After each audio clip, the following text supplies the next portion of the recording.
कारवार जिल्ह्यातील हळ्याळ तालुक्यात येणाऱ्या सांब्राणी या वनक्षेत्रात काळी नदीवर जो बोमनहळ्ळी धरण आहे, त्या धरणाच्या पाणलोट क्षेत्रात पाण्यात तरंगताना मृत अवस्थेत हत्ती आढळून आल्यानं वनविभागात खळबळ माजली आहे.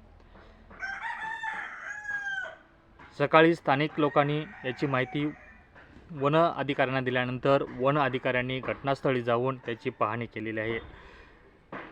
तरंगत्या हत्तीला बॅकवॉटरच्या बाहेर काढून त्याची पशुवैद्यकीय अधिकाऱ्यामार्फत शवचिकित्सा करण्यात आलेली आहे. तसेच त्याचे काही पार्ट हे पुढील तपासणीसाठी फॉरेन्सिक लॅबमध्ये पाठवण्यात आलेले आहेत.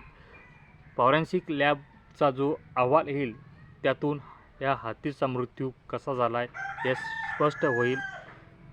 मात्र सध्या या हत्तीचा मृत्यू हा पाण्यात बुडून झाला आहे की विषबाधेतून झाला आहे की शॉक लागून झाला आहे, अशा 3 कारणाने होऊ शकतो असा अंदाज वनविभागाने व्यक्त केलेला आहे आणि त्या दृष्टीतून वनविभाग त्याची तपासणी चौकशी करत आहे. सध्या मिळालेल्या माहितीनुसार